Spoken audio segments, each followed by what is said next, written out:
join the stream probably. Do you see my screen okay? I do see your Awesome. screen. Oh, I should pull up like the chat box from the stream to see if I can do people that if are you want. I asking mean, questions. I can do that. I just dump it in a Zoom chat or something like that, so they don't have to look. Don't worry about it. Okay, cool. Yeah. All right.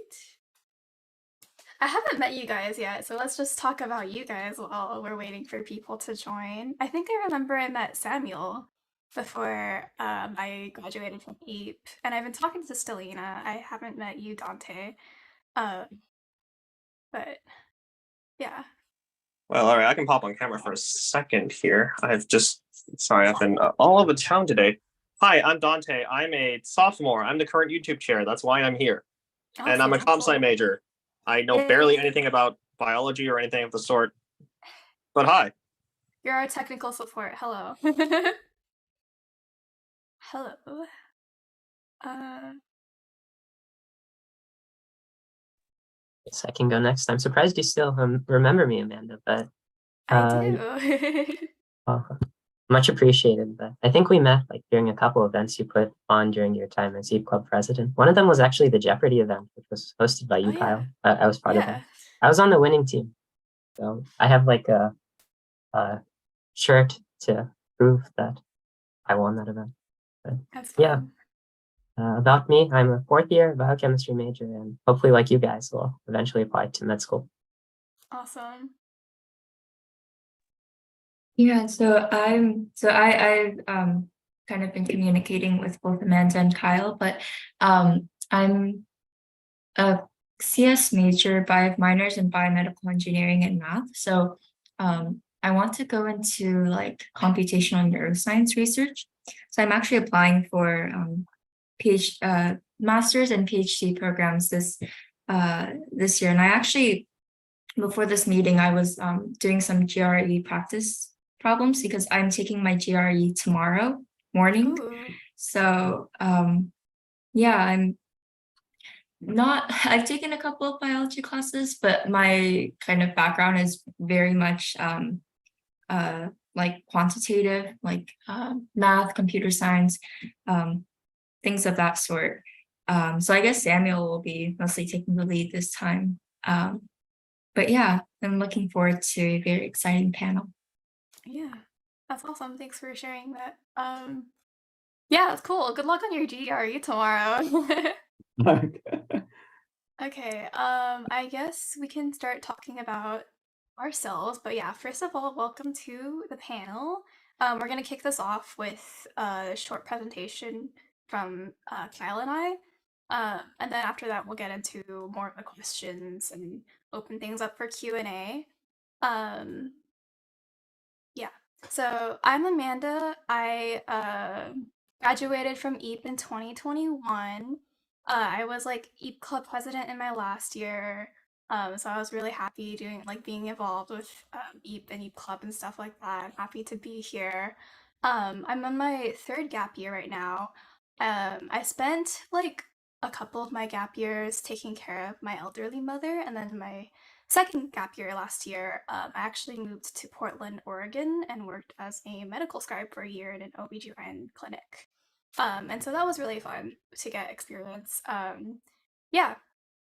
I majored in biochemistry and minored in creative writing while I was in college. I don't know if that matters, but yeah. Nice. Okay. And then I guess, Amanda, do you want to say anything else, or it's okay if I What about you, introduce? Kyle? Okay. Yeah. Okay, cool. Let's see. So, like Amanda, I also graduated in the year of 2021. I got my BS in biochemistry, my minor in microbiology, and then after that, I went to California Northern University for my medical school. I'm currently in my third year of medical school, and I'm doing rotations right now, where you go through like the 6 or 7 core specialties in medicine to see what you want to specialize further in. And then, like Amanda, I was also involved in EAP Club. I was the treasurer for EAP Club in my fourth and last year, and I also was the one who hosted the created and hosted the Jeopardy games that I guess Samuel here won. Those were really good times. I really miss those days when I could, ruthlessly strike people down as the host. Um, Anything else that people might want to know? No, I don't think so. I think we'll learn. I think we'll go through it together when we go through the Yeah, MCAT, and I guess the medical school experience and for applying for sure. medical school. And I forgot to share about myself. I'm currently applying to medical school, so we'll see how that turns out. And also, I'll be giving away. I'll just share it right now so that people stay until the end. But like this giant like blueprint textbook set, it's basically like new because I took really good care of it. Um, so yeah, it has like all the sections, like textbooks and everything.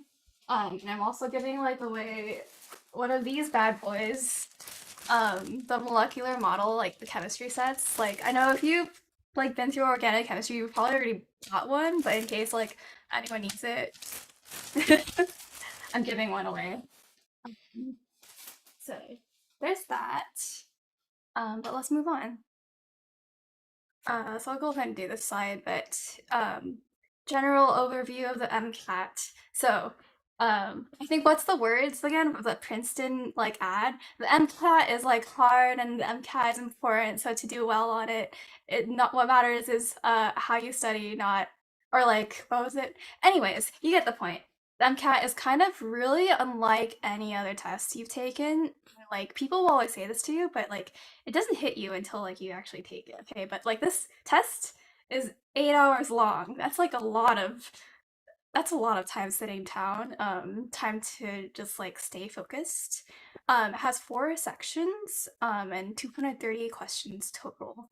But the point of my panel, like the one takeaway that I want you guys to think about or like, you know, remember is that find study habits and test taking strategies that work for you. Um, you're going to see a lot of like different strategies being thrown around, and we'll give you a few strategies too to start with. Um, but ultimately, you know yourself. If you're a procrastinator, you're going to need to work around that. If you like struggle with concentrating for long times, you need to work around it. So it's really important that you find things and ways to take them cat that works for you. Okay. And we're gonna go over briefly the 4 sections that the MCAT tests. So it's gonna be chemical and physical foundations of biological systems, abbreviated C/P, critical analysis and reasoning skills, called CARS, biological and biochemical foundations of living systems, B/B, and then psychological, social, and biological foundations of behavior, P/S. And so Kyle is going to go ahead and tell you a little about each of them, if that's okay with you, Kyle. Yeah, I can go through this. Cool. So let me say one little quick note. I kind of got lucky because I took my MCAT in 2020, which was the onset of the pandemic. And because of that, the double AMC, because they've never experienced something like this before either. So they had to shorten the test down to 6 hours instead of 8 hours. And even then, on that day, that was still like one of the hardest exams I've ever taken. And that was just 6 hours. Like it was so strenuous. I cannot imagine doing it for 8 hours as I think Amanda did. So Yeah. it's a marathon. So just something to think about when you begin studying for this. So I'm just gonna go through the 4 sections. We can start with CP. I think this is the structure did not change, right, Amanda? It's the same. No, I think it's the same. Yeah. So we have CP, that's the chemistry and physics mainly. So it's mainly focusing on the 3 different types of chemistry. If you're anywhere near the biology or chemistry department at Cal State LA, you've had some experience with these classes before. Obviously, there's Gen Chem, OChem, Biochem, those are the brunt of it. And then physics, that's really more intro physics, like mechanics, physics, a little bit of optics, and then a little bit of biology. A lot of biology is more emphasized in another section we'll talk about in a minute. But before that, we're going to go to the second section, which is called CARS. And if I remember correctly, CARS stands for critical analysis and reasoning skills. It's everyone calls it the dreaded CARS section. as a pre-med, it's pretty notorious because you have a half and half shot of either really liking it or really hating it. Everyone's just really polarized on it. And it's basically it's like reading. It's like the SAT or ACT when you read and you answer questions, but I think it's like 10, 100 times harder in my opinion. It's half humanities, half social sciences. It's anything outside like the sciences that you would normally study for the MCAT. It's basically reading comprehension. It seems simple until it isn't, in my opinion. It's 9 passages. All of these passages is no free. There's no questions that go on their own. They always come with the passage, and each passage typically contains between 5 to 7 questions. So that's cars. And then we have BBs. Cars are my least favorite section. BB is my favorite section. It being biology, of course. It consists of 65% biology, 25% biochem, and a little bit of OChem and Gen Chem sprinkled in. But that's more that type of Gen Chem OChem it more pertains to biological systems as opposed to CP. And then we'll talk about the fourth and final section, the psychology and sociology. It's mainly psychology, but then you have about a third of sociology and then a little bit of bio sprinkled on top as well. We'll go over in the, I guess later on in our panel about whether you should, if we like taking the psych or social classes and how that contributes to us studying for the MCAT as well. And those are the 4 sections. Yeah, and I think one of the things I remember when I was studying is like when you take all these percentages and like add them up, you can see that like across all these sections, biology is tested like the most. So biology will just get, it's just like definitely like a section you need to hammer down for the MCAT, or just like a content area to focus on for sure. So moving on, we're just gonna touch on like when to take the MCAT, just timing wise, like with hard dates. So, studying for the MCAT, we can touch more on this later, but people usually take around like 3 to 6 months to study for it, depending on like, who you are, how long you take to study. But the most important thing is to, again, study until when you are ready. No one else is going to know when you're ready. I can't tell you when you're going to be ready. Only you know when you're going to be ready to take the MCAT. And when you're confident enough, you can take the MCAT. Plan to take it. It's open anywhere. The testing season is between January to September of every year. So just keep in mind that there's no tests between like October and December. Like in case you were thinking, oh, I'm going to take it like over winter break. That's not really going to work unless you get like a really early January date. But yeah, people usually take this like the year leading up to the cycle they're applying to. So like say you're applying to med school next summer, so like the summer of 2024, which means you're going to matriculate in 2025. You want to take the MCAT either this past summer or like between January and like April of next year, if that makes sense. It's recommended to have the MCAT done by June 1st of the year, the application cycle you're applying, so that you have a score to apply with, because like that's when primary applications open for submission.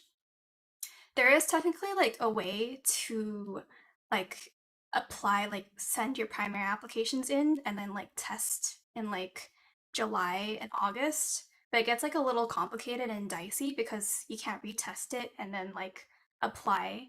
Like say if you get like a really bad score in July or August, then that doesn't give you time to retake it before you go ahead with that application, if that makes sense. Yeah. Okay. The timing is like a little confusing, but just keep in mind, it's just like if you are applying straight after you graduate, you want to apply, then you want to take and study for the MCAT in your senior year.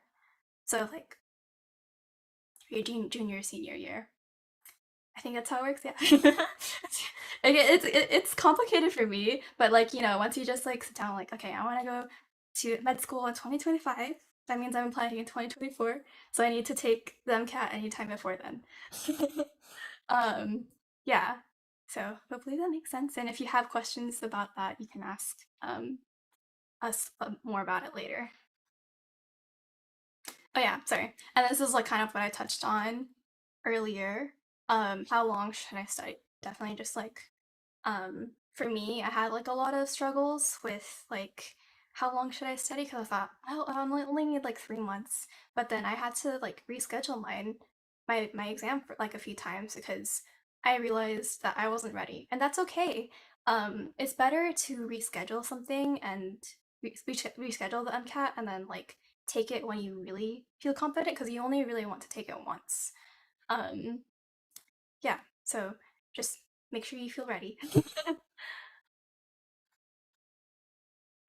Yeah.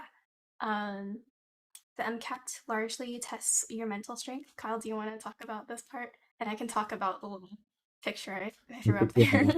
So mental strength is like I said earlier, it's a whole marathon, right? And as Amanda also alluded to, you need to I think the best way to say is that you need to have like some sort of game plan that you need to stick to. And we'll talk about the different resources um that you can use as well as a timeline that you can use if you want to say I'm going to do it in a few weeks, which is not ideal, but you can do that obviously. You can do it in a few months if you're if you really want to do this long term, like a few years, I don't think that's also feasible. There's gotta be some what's the word, the Goldilocks zone of what you want to set yourself doing. And then you want to make sure that you're doing like specific questions, doing content review, and just making sure you have the endurance to go all the way to test day.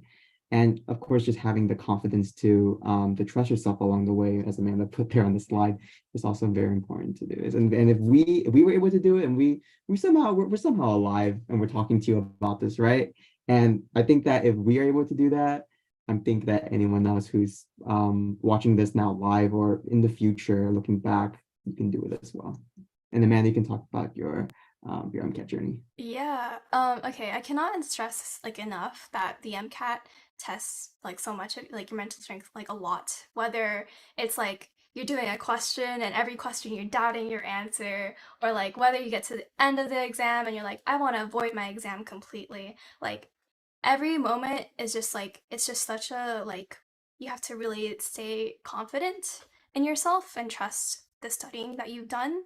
The idea behind the MCAT being so like a test your mental strength is because doctors face really long, stressful 8 hour like work days.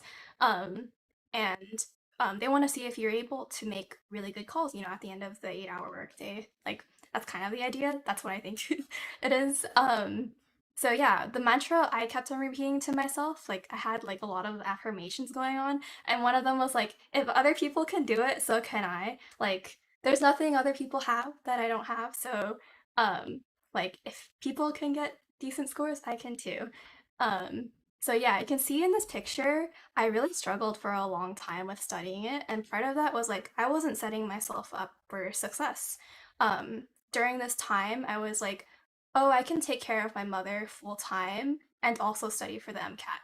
And that wasn't working for me because like you could see from July to like all the way to November, I made some improvement in my scores, but it wasn't really like going anywhere, you know, because that whole time I was like taking care of my mother full time. I would like study my for the MCAT at like midnight. I would bring my textbooks like I'd like study right next to her as I was taking care of her. It was just not working out. So make sure you set yourself up for success. Don't try to overextend yourself and be like, I'm gonna be superwoman and like juggle all these things. Of course, like some people can, but you know, make sure that you aren't setting yourself up for failing. But you can see that once I started really concentrating on it towards like January to March, my scores kept on going up. And that's kind of what we want to see. Um, and I kind of was like more comfortable towards the end there, like, okay, I can take this test and like feel like I can get something, a decent score. So yeah. And going into this next part, Kyle, do you want to talk about MCAT resources? Sure. So there's a lot of resources out there that everyone says to use. Use this, use that. Like there's like 10, like a list of 10, 20 different things.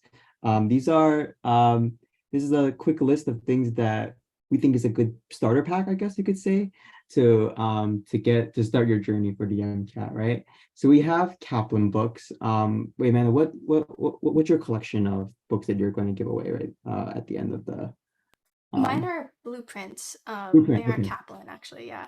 got you. But Okay.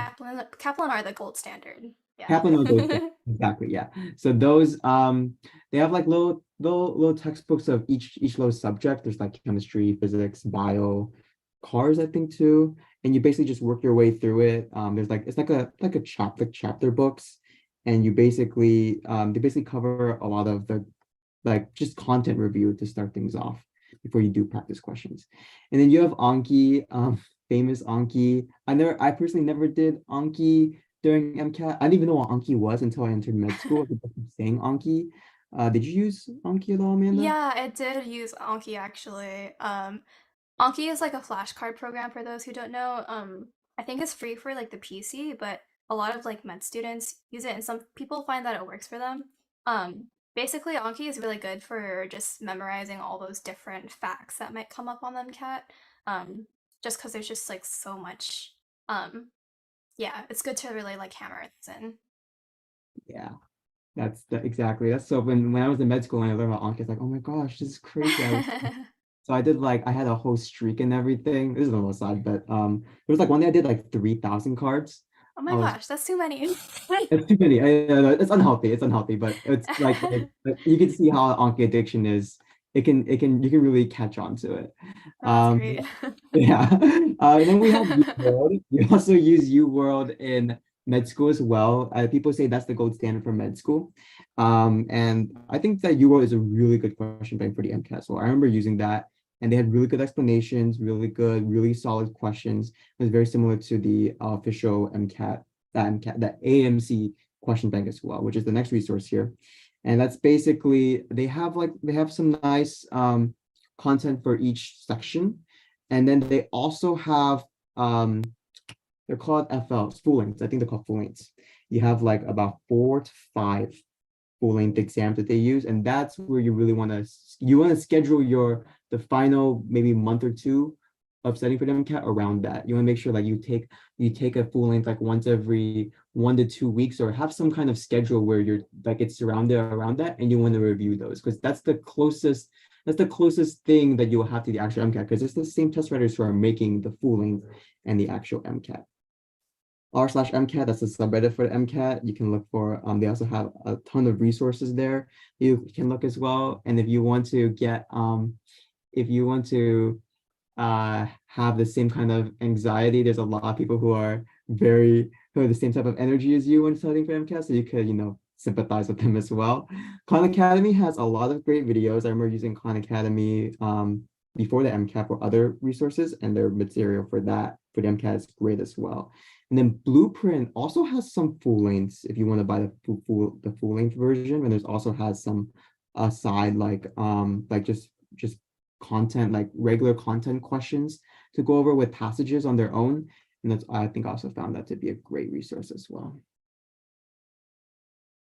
Yeah, and I wanted to add on like you can definitely like study for the MCAT almost like there's like ways to study for it that are not very costly, I guess. Um so like Kaplan books are, the gold standard. And I think it's $350 for textbooks and 6 practice tests, which sounds like a lot, and it is a lot. But I think it is on the cheaper end of like what other places are offering. I did Blueprint personally, and that was pretty pricey, but it came with like a lot of different resources, like a bunch of full-length tests, and it came with like a study schedule planner for me, like a bunch of videos and um question bank, and office hours and stuff like that. But it was more pricey. So um depends again what works for you, what works for your study style. And yeah. Okay, that was like basically all all of the presentation for us. But yeah, we'll move on to the panel. Also, I wanted to say that we will probably be sharing. I want to share the presentation and our outline, probably in the Discord.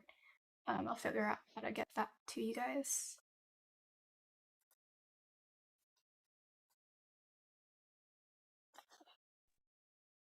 Great. That was a really insightful presentation. I think it covered a lot of the basics for people who are not sure what the MCAT looks like or are just beginning to study. So I guess because you covered some kind of introductory general information about the MCAT, we wanted to first mainly focus on like studying for the MCAT. But the first question we wanted to ask is kind of very broad, very general before we dive into more of the specifics. But we generally wanted to know like the mindset that you went into studying the MCAT with. So for example, were you like relatively strict with yourself or lenient? I know, Amanda, you mentioned a lot in your presentation that you should find a study style that works for you. And so I guess for you two personally, what kind of attitude or what kind of mindset did you go into studying it with? Kyle, do you want to answer that first, or do you want me to go first? I'll go first because I'll show you what not to do, and then Amanda can tell you what to better do. I think the way she studied was a lot better than me. I'll walk you through my mindset, which is not the best mindset. I remember studying for, truth be told, I remember studying for my exam during the summer. My mistake was that during that summer of 2020 was pandemic, right? I took like 9 units in the summer while I was studying for the MCAT. Okay, looking back, I can tell you, because hindsight's always 2020, it's a big no-no. You really shouldn't be studying for the classes like in the summer of all things, so you have to study for all those classes in a short amount of time on top of the MCAT. So I remember like trying to study for the MCAT while doing all my classes. I did okay on my classes, but then I realized like through 3 weeks out before I took the actual exam that my score did not change from when the summer started. So I basically had been winning. So I was like, oh shoot, I have 3 weeks left to study for the MCAT. That's not good. And I haven't done anything. So I poured my entire heart into trying to study for the MCAT. And that's when I started to see results. And thankfully, like I'm at the other end of the tunnel. I'm alive. I don't know what happened in those 3 weeks. I could not tell you what happened in those 3 weeks. That's the mindset that you don't really want to go into. I'll tell you what not to do. If you're going to study for the MCAT, you have to make a game plan and you need to dedicate yourself entirely to that game plan. You don't want to shrink your game plan from like 3 months or 4 months into weeks. It's not ideal. So something to think about. I think Amanda will walk you through what you should do. Yeah, I mean, okay, going through this, I also had like, I started out with a game plan. Like, I was like, okay, I have a whole study schedule and I have everything, but again, I wasn't setting myself up for success because I was thinking I could juggle like basically a full-time like position with it just taking care of my mom around the clock with studying. So my mindset going into that was like I was a little more organized, but once I saw that I wasn't really improving on my MCAT, I was like, okay, I need to take a step back and I need to really like focus on one thing at a time. And that helped a lot. Um, and also, okay, another thing is I'm a big procrastinator. I'm sure like a lot of people like are too who might be watching this. So I had to find things that worked for me, like okay, I really need to do these 2 tasks today, and the way I got myself to do them, it was like I would incentivize everything. Like, okay, if I do this, I'll get myself boba. I'm a huge like glutton, I guess. So that worked for me really easily, just like kind of like holding a donut at the end of like a fishing rod, basically. Just like, okay, if I take the MCAT practice test today, and if I do like well on it, I'll get myself this. Or even if I don't do well on it, I'll just go get myself like a cake from 85 Bakery. And that helps me a lot.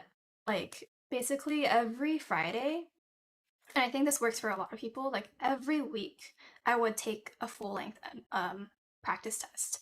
And I would simulate the test like conditions as much as I can. So I would like wake up at 7 a.m.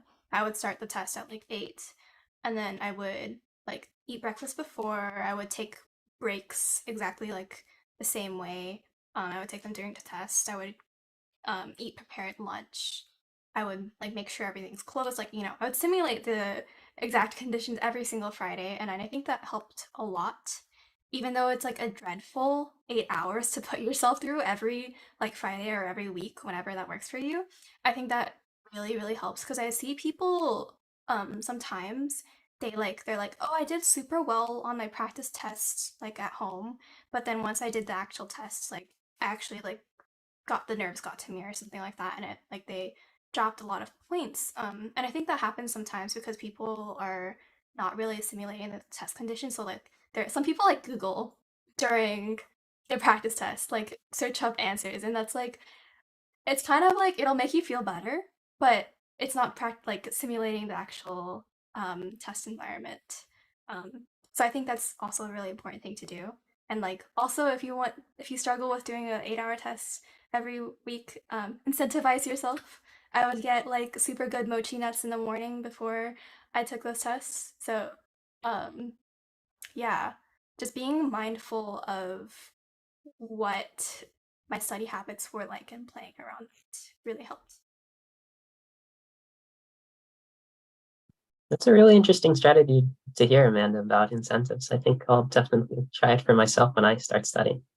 And then I think something that both of you mentioned was like game plan, like having a good game plan. So we wanted to ask, as the game plan, did you make a study schedule? What did it look like? How did you make it? Where did you find the information to make it? And a key question about that as well is, if you got off track, how did you get yourself back onto track? Okay, Amanda, I think Amanda alluded to a lot of that with her incentives and everything, which I think is a very good strategy. I did a very similar thing to her. I think it was for me like it was like every Saturday I would do my MCAT full length, and same thing. I simulated the same environment. Like I had prepped my snacks and water and everything for the day. Had my lunch. Like I would use the I would use the restroom when I had a break, right? I that's crazy. I have not heard about the Googling answers in the middle. That's crazy. It's like there's no way in the actual exam you can't just alt tab and like Google the answer. That's Yeah, I yeah, don't yeah. know. I don't know either. That's crazy. Yeah, don't do that if you're actually gonna take a full length. But how I motivated myself. Um I think I did the same thing. Like I would reward myself at the end with a treat or something just to keep me going throughout my studying sessions. And then I think it's also important to remember that you have to review, you have to spend like time to review the full length you took. So just because you get your number, like you're like, oh, okay, I did better than I thought, or I did worse than I thought. You can't just move on from that and just like go do something else to study. Because that's the most important thing about the full length. You have to review every little thing, especially the ones you got wrong. You have to know why you got it wrong and how to try to avoid that in the actual test. Because remember, these full lengths are they're the closest thing you'll get to the real deal. There's a really high chance, like they call this like high yield, right? And then like this is like for med school, everyone always says, oh, this is particularly high yield. You got to know this. You have to know this. The same goes for the MCAT. The every full length question is high yield. It's no joke, right? So if you understand every question that you're doing on the full length after review, there's a high chance you'll see it on the actual thing again, and you'll be like, Psh, I know that already. I've seen this so many times. I did my review. Let's just move on. Let's focus on something else that's lower yield and something that's hard that I'm getting on my real thing.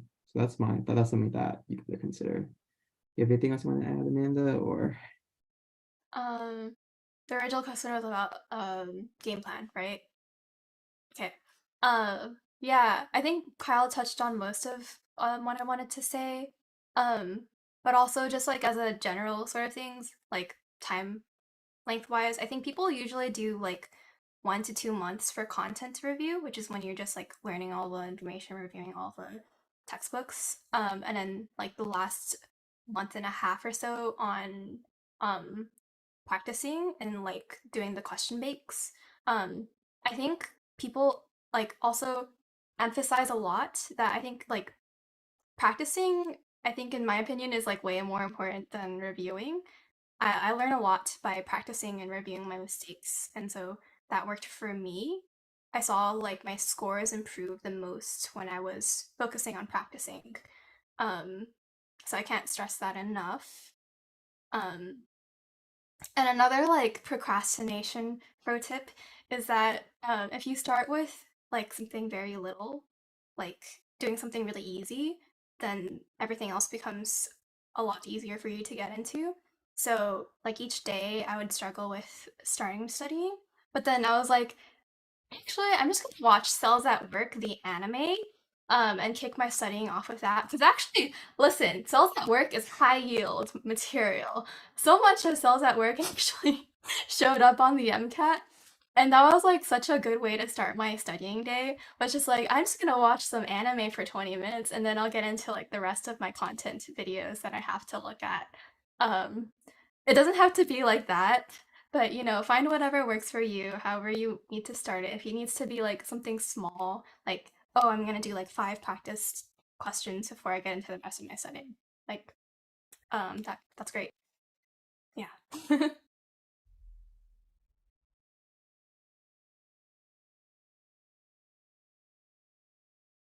Does that answer Oh, everything about the game plan? Okay. Yeah, I think making a study schedule is something that's very applicable not only to people who are taking the MCAT, but for all uh, big uh, career determining tests. I think like making a study schedule and like pro tips for procrastination. Amanda shared a couple. I think those are just very useful in general as well. Um, not even for like these huge tests, but maybe for like studying for a final. I think these tips are very helpful. Um, and so I guess more specifically about like your study schedule, I guess how long did you study? So I think Amanda kind of touched on this a little bit with her like every Friday, she would do a full length practice test. Um, but I think in terms of like finding a work-life balance, how did you focus on that? So I guess uh, yeah, because the MCAT, like taking a full length practice test is basically eats up like a huge portion of a weekday. How did you find time to balance studying and then other aspects of? you want me to go first, Amanda? Sure. You kind of explained it already, but you can Explain that. talk Yeah, about it more. I think Amanda can talk more about that correctly, about what to do with that compared to me. Because I studied those 3 weeks that I spent. I'll go on a little tangent. Amanda will talk about the work-life balance. But those 3 weeks I spent doing it in the first 3 weeks of my fall semester. There wasn't really a lot of work-life balance I could have, other than the fact that those are like syllabus week and stuff. So it's like, okay, I could focus, I could divert that into my MCAT instead. Um, but I will say about the content review. Um, some people might this might be a little controversial.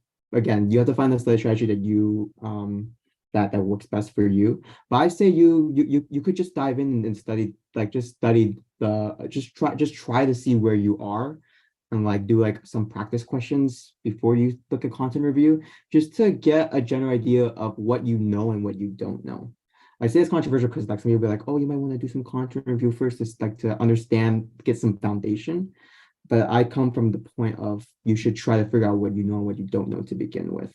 Um, and because of that, I found that the reason why I say this is because during the summer I spent like 90% of it on content review, and I think that's why I didn't see an improvement in my scores at all. And those last 3 weeks I did nothing but questions, and that's the reason why I think my score went up.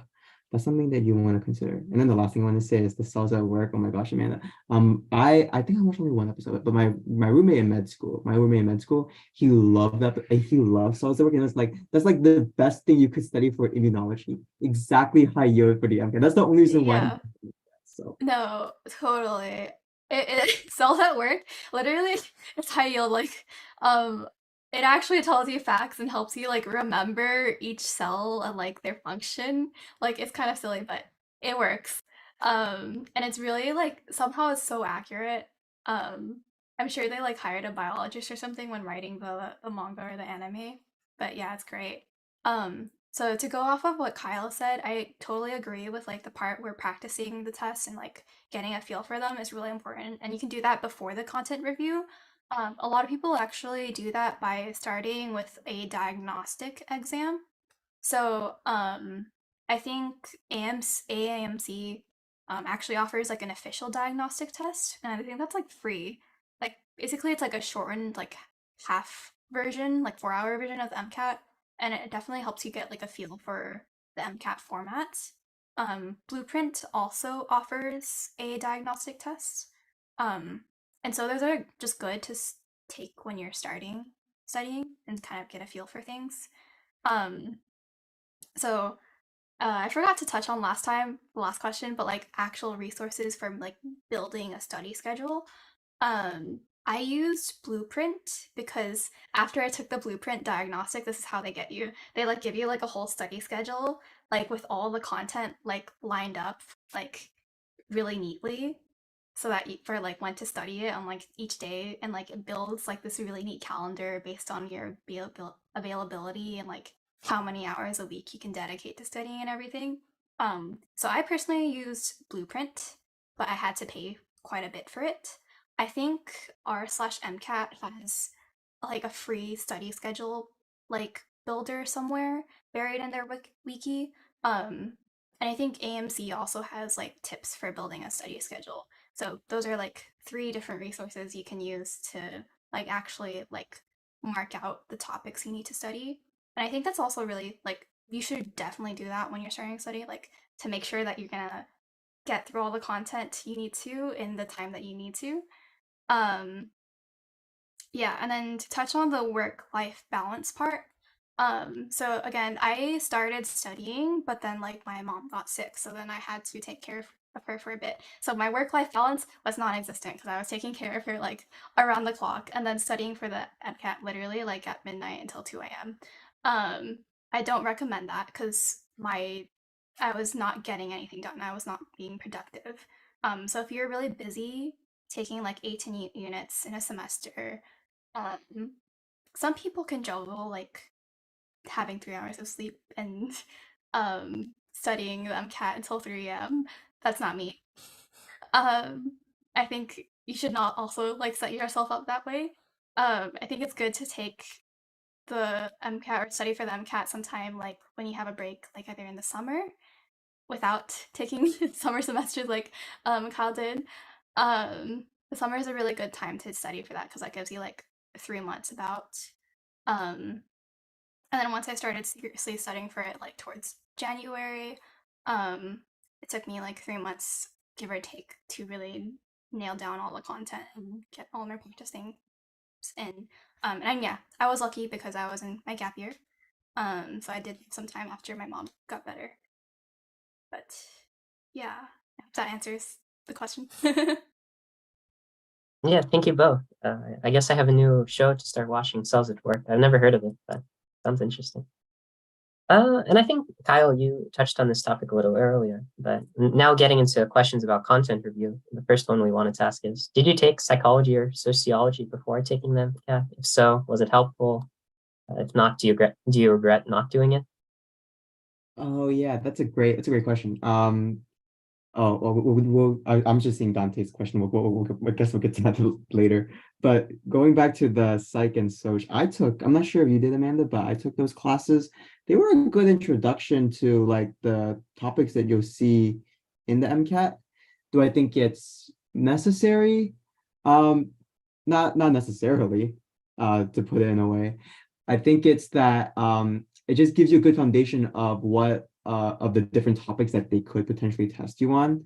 I just found it easier for me to go through it. But the thing is that for psych and soc, I think this is something that most people who study for the MCAT generally agree on. It's like 90% of it is just terminology. You have to know the terms like the back of your hand. You need to know like the different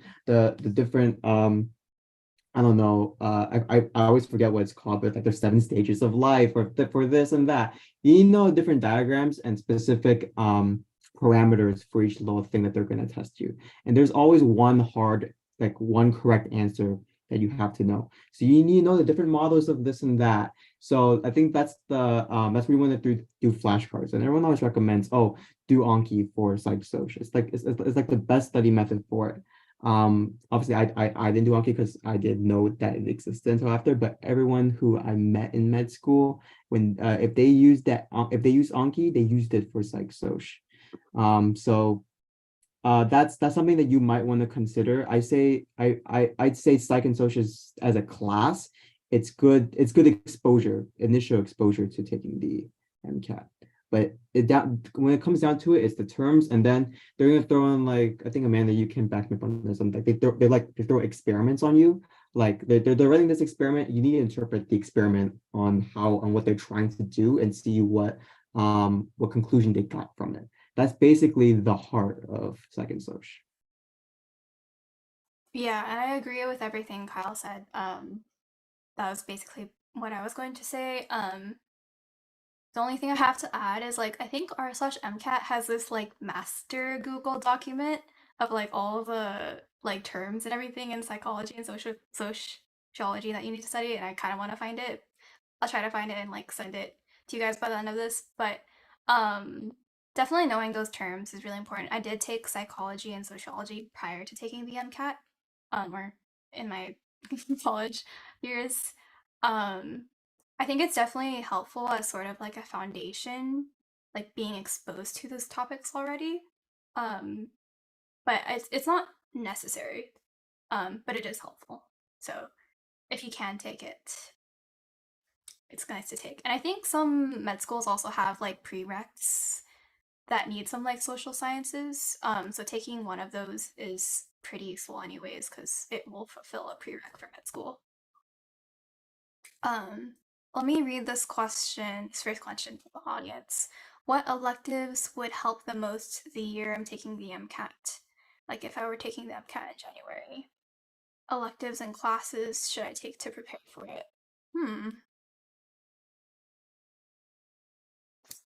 Let me think. I think honestly I took neurobiology, took like cell biology my last year. And those were pretty helpful actually, because in neurobio you like go so in depth about like all the axons and the neuron stuff, and like it's really applicable to a lot of the topics that come up, and you're like familiar with all like the neurotransmitters and everything. And cell biology was pretty helpful because I think that I was required in that class to like learn all the amino acids. So um yeah, and you need to know amino acids like the back of your hand. Let me tell you now, like that is the highest yield like content you will ever know. I downloaded like an app on my phone that would like quiz me on the amino acids. I need to like show you guys this app because I don't know. It was so helpful to me. Like I would just be like in my spare time, like eating dinner, and I would just like do my amino acid quiz every single day. Yes, that one, the one Kyle is showing. Um, Sorry, that was like a tangent to the original question, but very, very good app. Other classes you should take. Kyle, do you have any? I'm trying to think. We talked about psych and social already. But people always say that outside just electives in general, any major, you could take any major in college and still be a pre-med. You could still go to med school. You just have to take the additional classes they want as a prerequisite. They're like, oh, you need to take OChem, Gen Chem, bio. That does whatever, right? You just take those classes on top of what your major is if you're truly passionate about that specific major. And there's two benefits that might favor you when you actually apply in a cycle. The first one is that if you do something outside the regular like scope of what med school pre-med majors are, like bio, biochem, microbio, what have you, med school will be like, oh wow, you come from a very unique background compared to what other people do. Like for example, Amanda, she has a minor in creative writing. You don't see that in a lot of applicants, and you're like, wow, that's something unique. We can talk about that in the interview. We could explore more upon that. Why did you take creative writing? And like, wow, that's very interesting. We really want to have that diversity at our medical school. That's a big plus. And another thing is that if you have something like, for example, in the humanities, that could really come into play for cars. which is because you might have that edge because you've always lived in this world of humanities and something that's not specifically a hard science, right?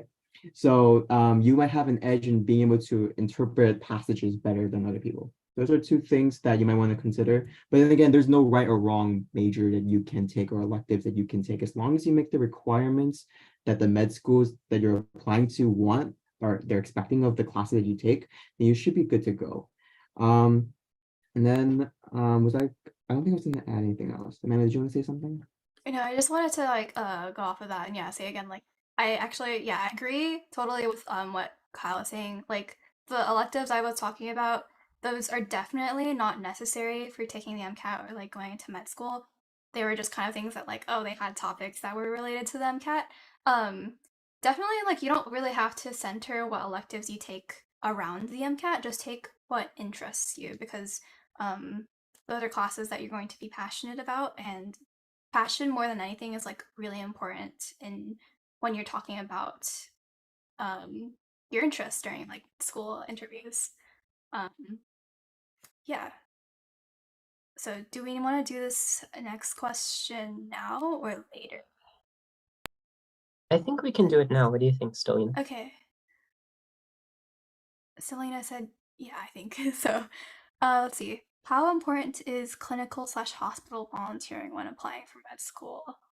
I can start off with answering this. Um, So, what matters most is clinical experience. It doesn't have to be volunteering or paid. Like, what matters is that you have a good amount of it so that um, you can talk about why exactly you want to go into medicine and if you have like meaningful patient interactions that changed your view on medicine. So I think like clinical volunteering and clinical like paid experience are lumped into the same category kind of like just clinical experience in general. um so if you have just clinical paid experience, that's totally fine. That's kind of like what I'm going into the cycle with. I have like an absurd amount of hours of clinical paid work because I'd spent like a year scribing. But I don't really have that many clinical volunteering hours. Um, and there's like a certain like set amount of hours like you should have for each one. But like what matters, is if you're able to draw meaningful like experiences from each of your activities. But like a good rule of thumb is like having above 300 clinical hours, I think, when you apply. Um, and then shadowing, you should have like around 100 hours. Um, yeah, you can correct me on any of that, Tyler, or like go off of that. No, I think you got it right, Amanda. For me, I didn't have any paid clinical experience. I think I did volunteering and then shadowing through the CHMC program, that EAP does. But I think they just lump it into one category, as you said. But I think at the end of the day, as long as you have some clinical experience and that you took something meaningful away from it, as long as the med schools can see that and they see that you've acknowledged that, then you should be fine. When you do like your medical school application, like the AMCAS, I'm sure Amanda is very familiar with now. There's when you give, I think it's 15. You can correct me if I'm wrong. Like there's 15 experiences that you can put in, like hobbies, things you've done along the way outside like your academics. You could talk about like you could specify like what you did under the description, and if it was really meaningful to you, you could explain why it was meaningful to you. So like that could be example be a clinical experience, and you could talk about why you found meaning in that. And as long as you have like a substantial amount of hours in that clinical experience, whether it be you got paid or you were volunteering, um, it's something medical schools really want to see, because at the end of the day, you're most likely going to be going into something in the clinical, in the clinical field, right? That's why most applicants go to med school, and that's what med schools want to have you graduate as. So that's something they want to see in their application. So I hope that answers that question. Yeah, and I also wanted to add like the rules are a little different for MD/PhD applicants when it comes to the number of like clinical hours you're supposed to have. Because if you're applying MD/PhD, the thought is like you're going to be a lot more research heavy. So they're a little more forgiving when it comes to having low clinical hours. Um, so if that's like something you're thinking about, it's like good to keep that in mind that you can focus a little more on research instead of clinical hours. It's still good to have like some clinical hours. The focus is just more research heavy. But then if you're MD, you should definitely have some sort of clinical work going on just so that you could say you know what medicine is about and you know exactly why you want to go into it. Yeah. Great, that was very helpful. And then going into some of the resources that you mentioned in your presentation, actually, one of the first ones was UWorld. It's like a question bank, right? And so we wanted to ask how you incorporated UWorld into your studying plan, and maybe some specifics, like how many questions did you do every day? Yeah, and like I guess if you did, if you tried to mimic like a section with UWorld to do like 59 questions in a row. So just basically like how did you use UWorld and incorporate that into your plan? You want to go first, Amanda? Okay, I didn't really actually use UWorld, so I can't really talk about it. But I did use like AMC's official question bank, which isn't like the same, but the official question bank is really good material, and I would do like 30 questions a day in the like month leading up to my MCAT or something like that. Um, give or take. I can't really remember the specifics, but it was really good to do that and then immediately like follow up with reviewing the questions I got wrong.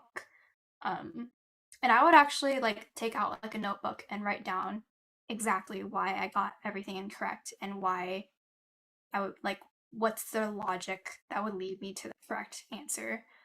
Because writing it down versus looking at something is like it's a lot more productive if you write it down because you're gonna remember it easier.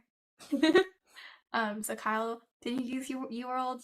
I did use UWorld. I'm trying to pull up like a good picture of it, but the UWorld template is pretty famous. It's okay if I share my screen to show people what the setup of it is. Okay. I don't have the actual UWorld account, obviously, because they're very protective of their what have you, like their interface and everything. But this is what it looks like. You have a lot of different options, right? One from each little category. It could be like, oh, psych, soc, biochem. And you basically, this is what the interface is going to look like. Let me see if I can open a new tab. This always gave me a lot of anxiety because they also give you like they give you like the percentages. I'm not sure if Amanda, yeah, I don't think double AMC uses this, but they give you like percentages and stuff, and they make you feel bad if you get it wrong. They make you feel Yeah, bad. They're like, how do you not know this? Oh, like 5%. yeah, 5% got it right, and then everyone else got it right. Don't feel bad at all. Don't feel bad at all, because at the end of the day, you'll get an average. All right. They're like, oh, out of the 40 questions you did, like average it like 60%, you got like 70% or whatever, right? For me, I always love telling myself, as long as you're over like the average, you're fine. You're fine for the day. You can reward yourself. That's how I did it. Okay. And then what else was I going to say? Oh, so for me, what I did was that like I think you were able to have 40 per Q bank. Like if you wanted to have a question set, the max that UWorld gives is 40.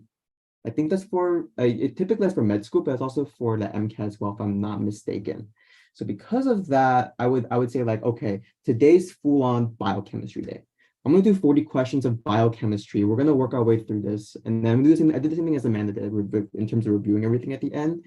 But after that, I was good to go. If I felt really good about it, I'll try my luck at the double AMC as well, because they should be focusing on similar content, right? It's because at the end of the day, it's the same content. No one's really there. A double AMC doesn't have something that UWorld doesn't, right? It's just something that's similar, more better written to the real exam. So that's what I did for UWorld. And then the same thing can be said about Blueprint as well, right, Amanda? I don't know if you use that resource as well. Yeah, Blueprint had like a question bank resource. To be honest, when I tried it, it was like a little like I didn't really like it. It wasn't really like intuitive to me, the like UI. And like I don't know. I didn't use that as much as I used the AMC, honestly. Um so I can't really talk much about that. Yeah, double AMC is the gold standard. So at the end of the day, that is Mhm. what you really should be aiming towards before the real exam. Because again, the same test writers are writing those practice questions and the real deal. So Yeah, you want to save the AAMC material um to be like the last material you practice with before the test because that's going to be what's closest to the actual test. Like also another thing you should know is that um all of the different like MCAT practice test companies um they make their MCATs a little differently. So blueprints specifically are like much harder than, or like somewhat harder than the actual AMCs. So your scores are gonna be deflated, like a little lower than how you would do on the AMC. And so I felt like really bad for a bit too, because I would get like below 510 for like a while, and I was just taking blueprints, and my scores were like going nowhere. But once I moved to the actual like official full length tests, my scores went up because I was practicing with material that's a little easier. So I liked kind of like doing that actually, like training with something that was harder and then going something to like a little easier. Um, and they'll like there's like articles online where you can compare like how the practice tests like kind of like vary in difficulty to the AMC official and like practice tests and stuff like that. But yeah, just keep that in mind. yeah, it's okay if I Um, say one more thing about that before we yeah, move on to go, yeah. so yeah, there's like I think as Amanda said, there's like converters of like, oh, if you take Blueprint, input this score, we'll give you what you would have done on the real impair for something that's double AMC related, right? And the thing is that like there's like I think it's it makes common sense when I say this out loud. But I think you think about this in the back of your head, right? It's deflated because well, the test companies need you around because they want you like oh like you guys still like pay your monthly subscription or whatever, right? So if we make you feel bad, you're gonna keep us around. So don't feel bad if you have a low score, right? When you take the real deal, you'll feel like you're like you'll see that score boost and you feel like oh yeah, the chains are unleashed. I feel so good now because I'm taking the real deal and I don't feel as bad as I did when I was just taking a third party. So just something to think about. I think for our next question, we can go back to the chat. So how and where should we be looking for clinical/hospital volunteering hours? I can start with this one. So I know it's like a little difficult because a lot of us are under 18. And that's something I struggled a lot with because most hospitals are like, you're not 18, like it's like a huge liability for us to have you volunteering or shadowing in our hospital. Um, but definitely like the California Hospital Medical Center program that works with EAP. I don't know if they still work with EAP today, but when I was there, what would happen was like EAPsters could actually like go to the hospital in downtown CHMC, and they had like this whole program that was basically like made for Eepsters, and that helped a ton with getting shadowing and volunteering hours because I was like really young when I started doing that. Um, Another way is like once you are starting to be like 16 or 18, some hospitals will be like a little more lenient with like letting you volunteer. Definitely just go like literally to your local hospital website, like look hospitals in my area. And then like Google like hospital name volunteering. And then that should be like a pretty easy way for you to just find like volunteering hours. I know that they'll have like um people under 18 like just do like basic like paperwork or like greeting visitors and patients and that kind of stuff. Um, so I hope that kind of helps. Does that answer a little bit? If you want me to talk about how to get clinical working hours, I can do that too. Just let me know. But Kyle, did you have anything to add to that? No, I think you literally cover every point. CHMC, if EAP still has communication with them. And then I did the same thing for my local hospital. Like just like I literally searched up like hospitals in my area. And then they had a program for people my age, and they took me in, and you basically volunteered. There's nothing else to it. I can't speak personally for paid hours. I think Amanda will have to talk about that. Yeah, oh yeah, and another last thing I wanted to add, if those two don't work for you, you can literally ask like any doctors, you know, like your pediatrician. Like ask your pediatrician, "Can I shadow you?" And most of the times they're like really nice about it and they'll let you shadow.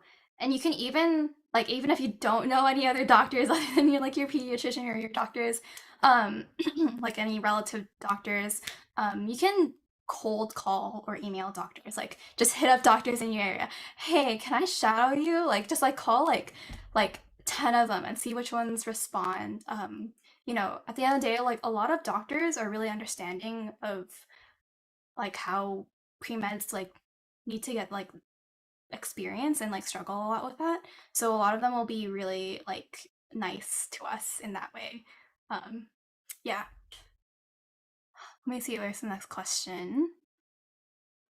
Uh, how much time should we be investing into research and should we attempt to publish?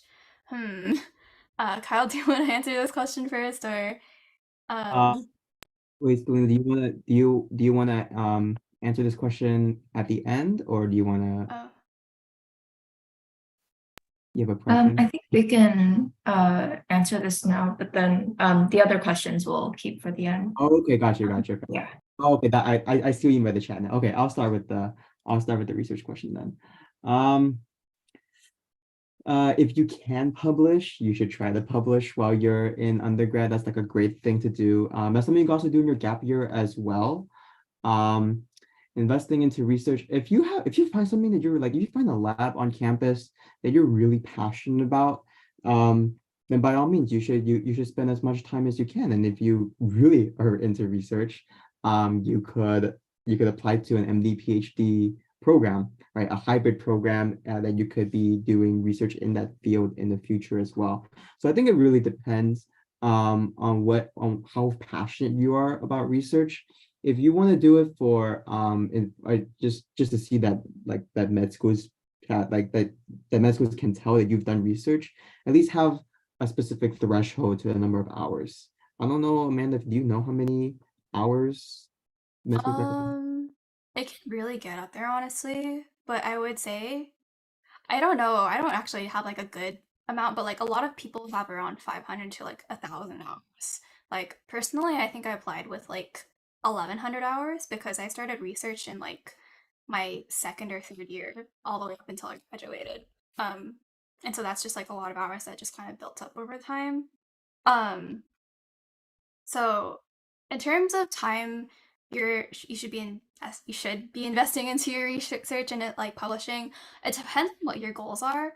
Um, if I'm being honest, a lot of the top med schools, like the top 20s, I would say like, you know, all the Ivies, like if you're aiming for those, they definitely are a little more research focused. So when it comes to med schools, there's like research focused versus like patient care focused, basically.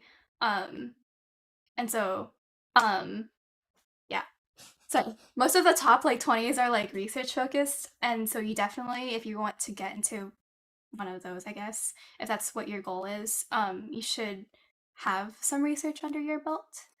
Um, and publishing, definitely if you can. Though it's like not all MDs students or pre-meds are gonna get that privilege. Like I didn't even get like a published paper until like this year, and I like graduated like 3 years ago, and I'm not even like first through third author on it. But that doesn't really matter because I had like really good, I'd say, research I was passionate about. I was in the Cohen lab at Cal State LA, which is the one that does circadian rhythms of cyanobacteria. And I just found like circadian rhythms super interesting. So it's definitely something I can talk about for like way too long if you let me.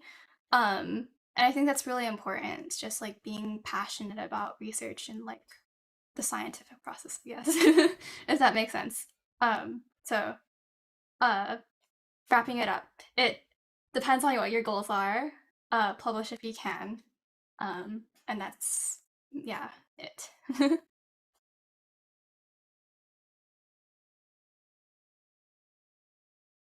Oh, am I asking the next question? Sorry. Well, thank you again for your advice on our chat questions. And the next question that we had was, how did you review your exams? Like, I think, Amanda, you touched a little bit about this, but could you like dive a bit more into it? Like, did you keep a specific log of questions that you missed, and how often would you review it if that was the case?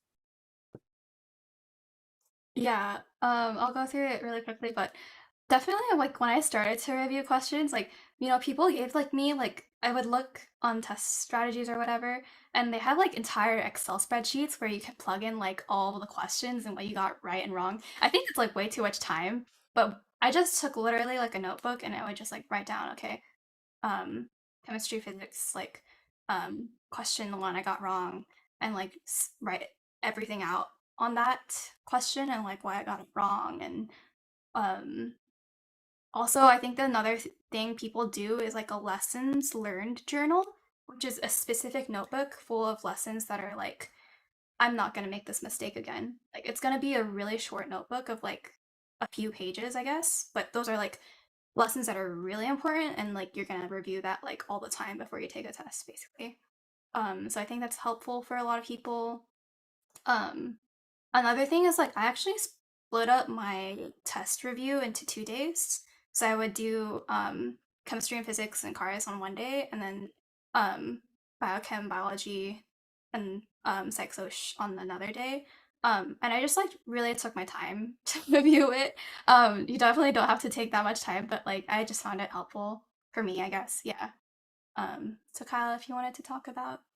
Yeah, sure. I'll talk about my review strategy. What I did was, I guess it was similar to the journals, but I just put it online. So I had like the Excel spreadsheet, nothing to what like the other people doing out there, like the complex, like r/MCAT type Excel. It's like I didn't have time for that. I couldn't even know what they were, I didn't know what they were doing. So what I did was that like, you have like the little books at the bottom, right? That you can make little books in one sheet. So you just have, or there's sheets, right? But you can have like 4 sheets, right? One for each section. That's what I did. And for me to save time, because I was like, it was crunch time for me. I was like, for the questions that I did right, and I was like, oh, it's pretty straightforward. Like, oh, I know that, I know what cardiac output is. That's not a big deal. Like, okay, it's just the heart pumping out blood and the equation. We can just skip that. That's not a big deal. I really know that in my mind. So there's not that's like, if you obviously it's good to go over every question, but if you're strapped for time, focus on the ones that are wrong, obviously, right? So for me, when I focus on the ones that are wrong, I would mark the question, like the question number, so that I know if I want to reference it ever again. That's very easy for me to do because I know what full length I was doing. And then after that, I would say like just a quick description of what the subject is. So it's like, okay, for example, cardiac, but okay, that's biology. That's if I did it in the BB section, I put that under cardio, just say cardio, right? Let's say I got the question wrong, okay? And then I just have a quick description of what I did, what I did wrong, okay? If it was an equation, I would just say very quickly, oh, so cardiac output is equal to stroke volume times heart rate. Done, okay? Let's move to the next question. Just have like a quick, nice phrase of what you did wrong, or of a concept you just didn't understand, and then just do that for the entire section. And then for the ones that you did right, if you have time, spend some time, like you can just do some little quick one-liners as well. But you feel really confident, it's like, oh, this is my game. I specialize in this guy. This is why I majored in this, in that I did this major, because I know this really well. You don't have to go over it as thoroughly as the other concepts, right? And then yeah, just do that for each one. That's how I study. And then you just have to make sure that I think the lessons learned journal is really good too, right? Because you combine all those together, the idea is that you never get any of that wrong again, as long as it's burned into your mind on test day.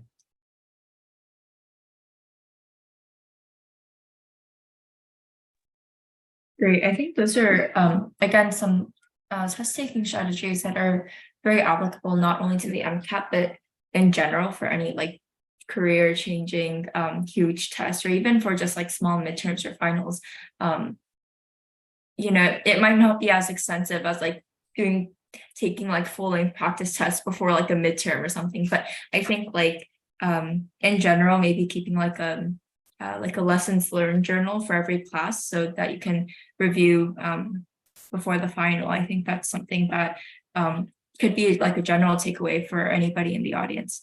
And I guess kind of in that same vein, I think there are like a huge part of the success in taking the MCAT is knowing test taking strategies.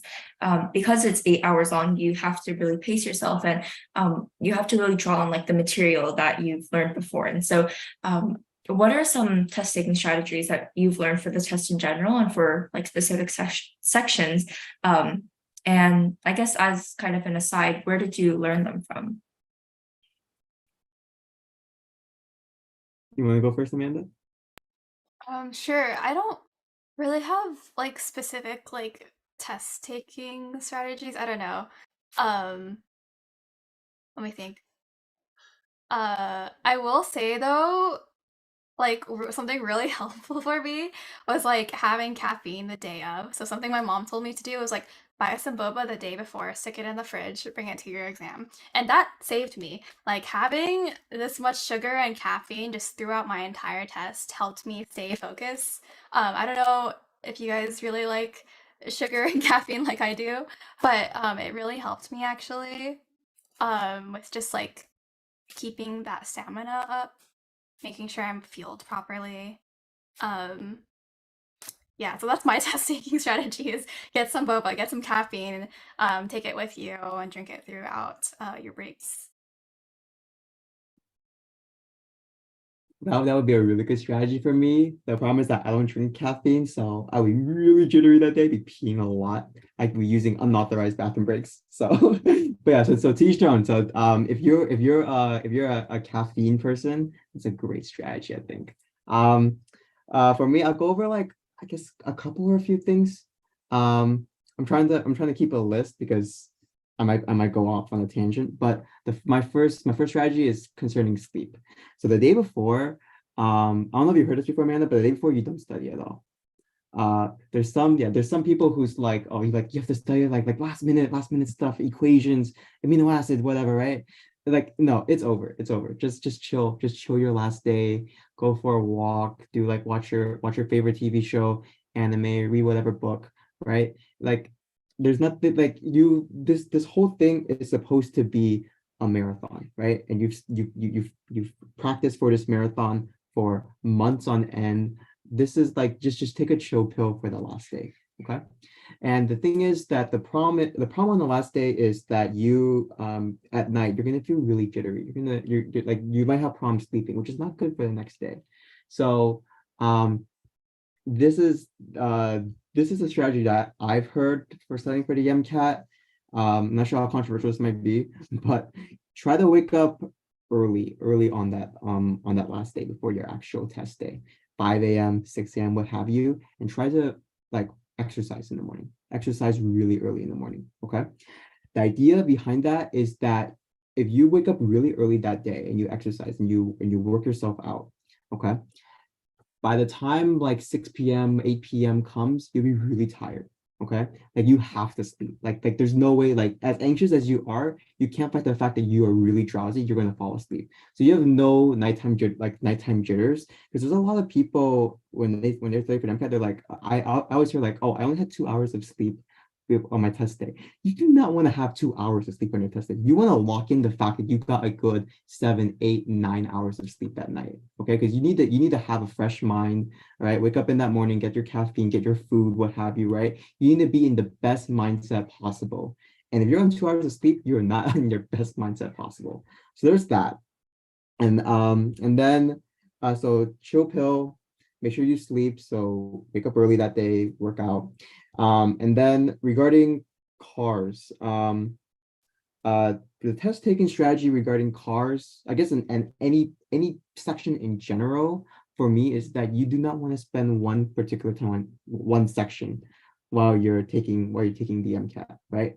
like you don't want to spend there's like what, let's say for example cards, there's like nine different topics, nine different passages, and you have given amount of like 90 minutes, right? That's about 10 minutes per passage. You don't want to spend like 30 minutes on one passage just because you couldn't get what like Mark Twain was saying. Like you have no idea what he's saying, right? You don't want to spend your time trying to figure that out because you're just wasting time on everything else. So you need to have a certain pace. It seems very obvious, but you need to have a pace as you're walking your way through the MCAT. If you don't understand what the question's saying, like, oh, what does author mean when he said this specific quote on line 25, whatever, right? Who cares? Just move on. Just move on. It's just one question. It's one passage. Nail everything else first. Okay. If you have time at the end, as I'm sure many of us will do, because we have like we'll have like 20 minutes remaining, right? Go back to that passage, review what you can. But until then, if you don't have that time, just take a guess. Just take a guess because that like the WMC loves saying this.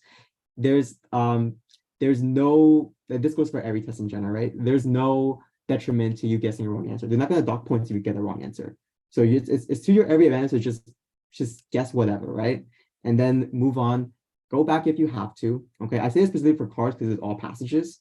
All right, but this applies to the other sections as well because most of them are passages as well, right?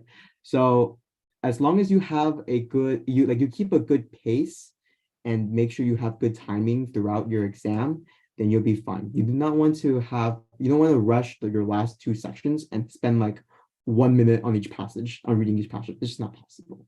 So that's something you want to consider as well. Yeah, and I want to expand on that really quickly. Yeah, timing is definitely something that's really important, like a huge part of the MCAT, because you're just gonna have to figure out what pace you go at.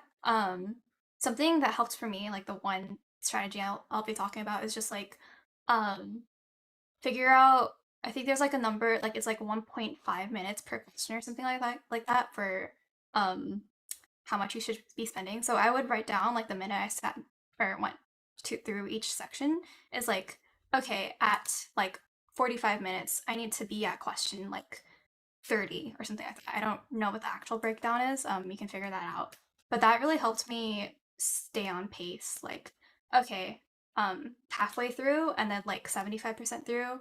And then having those two goals in mind would really help me because something that's something I struggled with a lot, like timing.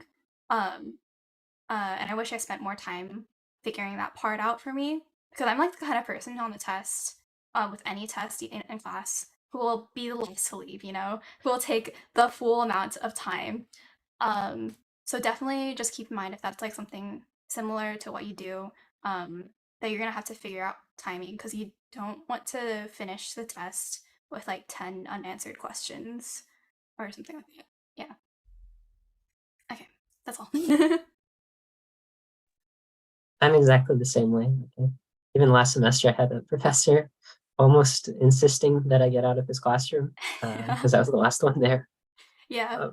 But to be fair, the time limit wasn't up. He just wanted to leave. So it wasn't Yeah. on me.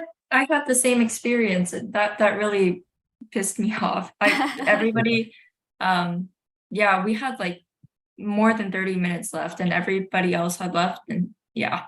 Anyways, I'm like Yeah. that too. No, like oh, I guess it's all four of us, right? For me, it doesn't matter. You can give me like a short amount of time or a long amount of time. I'll always finish right at the dot. Yeah. Like that was like for every section of the MCAT, every med school exam I've taken has always been like that. I don't have extra time because I'm using the time to like check or whatever, and they just make it on the dot. So I'm always the last one out. I don't know why. Well, getting into the actual day of the exam now, I think both of you talked about it a little, but we wanted to ask, like, what did you bring about to the exam? What did you eat? How tired were you at the end of the exam? What did you do during break? So a lot of the personal stuff that I guess a lot of people don't think about. Yeah. I kind of answered this already, but Boba was my best friend. I bought like a huge strawberry green tea and I brought that. I packed like a sandwich because I knew that like my stomach would be kind of queasy and like a sandwich is something that goes down really easily for me. Um, I also brought like some other snacks I can't forget, probably like nuts. Those are pretty good in like protein and like fuel. Um, so yeah, it was just those. And I had to drive a little bit to the day of the test, so make sure you've got like car situation figured out and everything. But after the test, let me tell you, I was sobbing. I like, some people like do that, but like, I've heard of it, but I didn't think it would be me until like I walked out of the test center and I literally like cried. Like every time I drive on this one freeway portion, I remember that because I was just sobbing in the car, like listening to music, and driving on that one stretch of freeway. Um, which it was just like it was just so overwhelming to finish something that I have been studying for so long. Um, and I thought I did really bad on it, but I did okay. Um, and also like listening to music is something that really helps me with jitters, whether it's like before a practice test or like before the actual test. Like I found like one song that I would always listen to and it would like help me calm my nerves. And I listened to that on the way, and it was like Tame Impala. So yeah, find your happy music or something that will help you. All right, let's see. I'll walk through the same day frame that Amanda was using. So the first thing about like I guess before the test day even, make sure you know, like she said, like make sure you know where the test site is, right? So have a general idea of what the parking situation is. Some are different, right? There might be a parking lot, some might be in the middle of the city. So I took it in the city like of Pasadena. So there's not like good parking there because it's in the city, right? So be able to figure out where your parking situation is. You don't wanna go there just to find out that, oh my gosh, I can't park anywhere. Oh my gosh, I have to pay for this, pay for that, and you get that like valet this or whatever, right? Make sure that's all taken care of because you don't want to walk in late on your test day. That's never a good sign. Okay. So make sure you figure out that long before test day. Understand your location. And then regarding like food and breaks, for me, I took my test at like 6:30 a.m. in the morning. Oh my gosh, it was horrible. I did not want to talk about amino acids at 6:30 a.m. in the morning in front of the computer. Oh my gosh. But so the thing with that was that, and also compound that with the fact that my MCAT was a little different from Amanda's and most other people taking the MCAT, given that it was the pandemic. I started at 6:30 instead of 8 a.m., which is pretty standard for outside the pandemic, and it was only 6 hours, so it was like from 6:30 to 12:30. So because of that, they only gave like 10 minute breaks in between each time. And for your actual full lengths, you'll get a 30-minute break for lunch in the middle. Correct me if I'm wrong, Amanda, but it should be 30 minutes for lunch. So for me, I have the same luxuries, you could say, since everything was pretty shortened in terms of breaks as well as your sections. So for me, I just packed like, I got myself some water, I got myself granola bars, trail mix, there's nothing too fancy because I didn't have time to eat at something nice because I only had 10 minutes each and I had to use the restroom as well. And also consider the fact that you have to there's pretty tight security there. When you walk in and out, you have to they pat you down like you're at the airport. It's like TSA kind of, okay? They make sure you're It's not even more intense than the TSA. yeah, even more intense. Crazy, right? So you have to make sure like they bring your ID and everything, make sure everything's good. I remember for my glasses, right? It took They my had glasses. my glasses too. They had a little spinner, and they had to make sure that you're not using like, I don't know, ChatGPT glasses or whatever, AI, whatnot. So you have to consider that it takes like 1 to 2 minutes to make sure that like to check out, check in, what have you. So factor that into your breaks as well, when you're eating and using the restroom. All right, and then talking about afterwards. Oh my gosh, I remember when going back home, I had something very similar musically related. Like I think it was like the radio playing Chasing Cars. If anyone's a big fan of Grey's Anatomy, Chasing Cars is the song for Grey's Anatomy. It's by, I forget who it's by, but it doesn't matter. So Chasing Cars it was so bad because I remember that I remember hating my cars section for the MCAT. I was like, I do not want to hear a song about cars. I don't know why. So to this day, I know Amanda has she has her musically released or like some emotional strip of freeway. Like, I have the exact same thing, but about chasing cars. So when I hear a song, like, oh my gosh, please. And it's about medicine too, but when it's related to Grey's Anatomy. So like everything ties in together. Oh my gosh, so horrible. But another thing was that like the tip afterwards is just relax. Don't look up questions that you got wrong. I remember doing some for that. Um, I won't talk about it here because that violates the double AMC codes that I signed. But anyways, like just don't make yourself feel bad after you take the exam. Like, oh, I got that question wrong up from that physics from the first section. Don't do that. That only feels like, oh, that brings my grade down. That brings me down like 1 or 2 points. Don't do that. Just relax, have some fun, enjoy yourself. I remember when after I took the MCAT, around the time I took the MCAT, Among Us had just come out. It was really big, so I spent like the night trying to like just have some fun, play some games, find out who was sus and whatnot. So just find some outlet, find some great hobby, or find something new, I guess in my case, to enjoy yourself and just celebrate because it's over, right? Everything you work for, it's done. So just relax after. Yeah. Yeah, totally agree with all of that, everything that Kyle said. Also another thing to add to like the first thing that Kyle touched on, where it's like visiting your test center. Yeah, that's also really important. I did that the day before my test to make sure I knew like what routes to take and where to park. Because something that some people do in rare cases, but it's absolutely devastating, is they go to the wrong test center, like the day of. They go to a test center that's 30 minutes away from the other one, and then they can't make it to their actual test because that center is not going to take them, and then this test center is not going to take them when they're late. And that is like horrible because like you don't want to like study for 3 months and then like accidentally drive to the wrong test center on the day of. So just something to keep in mind now that I told you guys. Hopefully none of you have to go through that because like that's like a horrible situation. And one of the people during my group actually did that, and it was like really hard to watch like someone just like sobbing because they missed their test. Um yeah, that's all. Well, thank you so much for those tips. I think those are especially helpful because I'm taking my GRE tomorrow. So yeah, looking at because my mom does all the driving, so I don't really worry about it. But I'll make sure to have her like look up the routes and stuff. Pack like well, actually, the GRE is a lot shorter than the MCAT, so it's like 3 hours. We start at 8:30, so like I don't have to pack lunch or anything.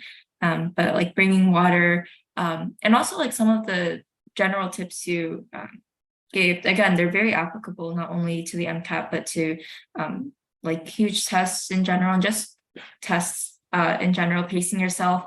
Yeah, I know that I kind of struggle with that as well, especially for the verbal reasoning sections, like reading those passages and like the first section, you're always trying to like analyze every single detail, and at the end you're always rushing.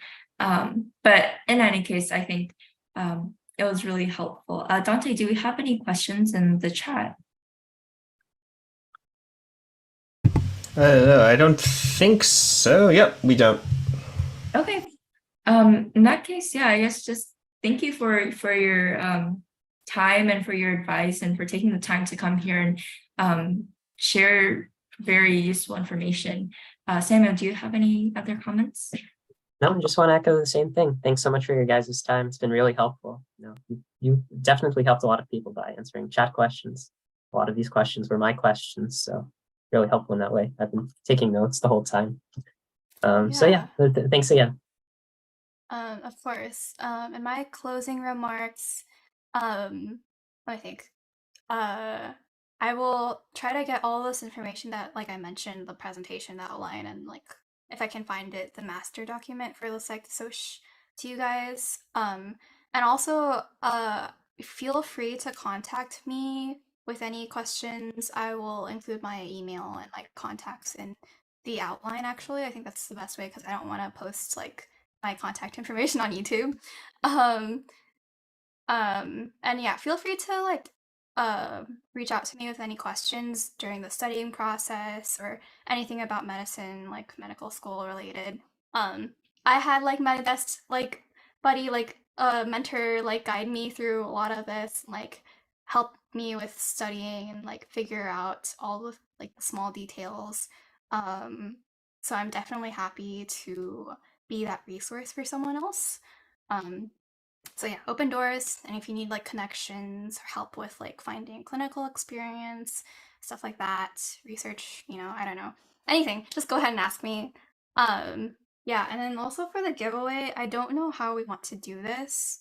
I think like the easiest way would be like people type in the YouTube chat like I want to participate in the giveaway and then like throw their name into like a name picker or something like that. Or if you guys have like a better way of like how to do a giveaway. No, that's fine. Everyone speak and put your name in the VOD now. Yeah, put your name in the VOD. Yeah. I would do like a question based giveaway, but I feel like that's unfair to people who have like slower internet connections or something. Yeah. Or the freshmen. That's kind of unfair to the freshmen. Yeah. Yeah. No, I will do like a question based on what we talked about, like takeaways, but yeah. We can do it. Just like random name picker.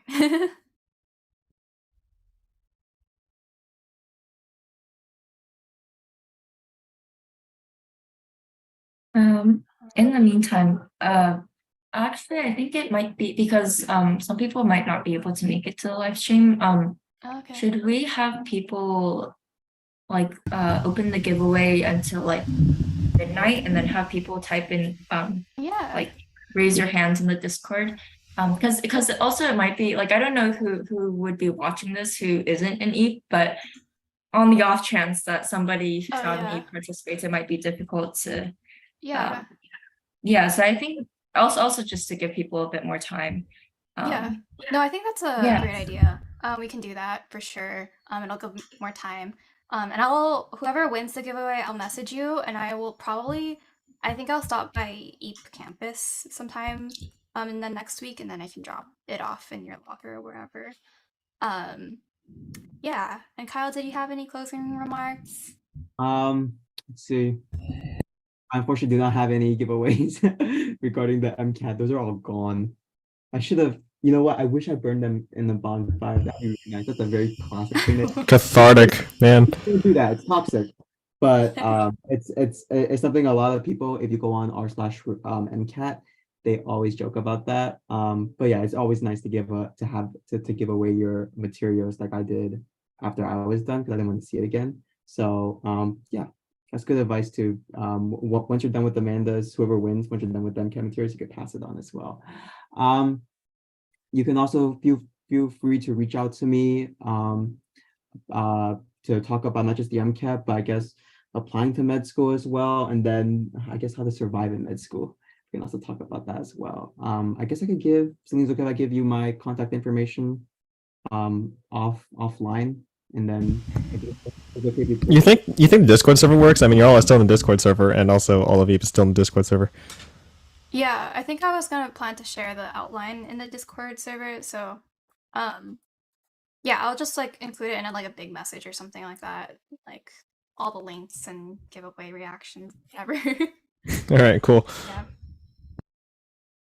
I think that's all I have to say. Yeah. Good luck on studying for the MCAT and applying to med school. Whether you're seeing this now live and applying right now, or in the future and you're looking back and aspiring to become a medical student. Yeah, good luck to everyone. Thank you guys for setting this up. It was really great to talk. Yeah. Yeah, thank Sam and Stelina. I'm just here doing tech. They wrote all the questions and everything. They did all the contact. Great job, you too. Yeah, no, thank you to the three of you. You guys did a good job organizing everything. So Well, the panel would be pointless without someone to talk to. So once again, thanks again to both of you for agreeing to come, spending time out of your, I assume, very, very busy days. And you wished us good luck. So I want to wish it right back. And Amanda, I think you said you're applying this cycle. So good luck to you. And Kyle, I think residency applications are in your near future. So good luck with that. Thank you. Appreciate that. All right. Thanks for watching, everyone. Yeah. Bye.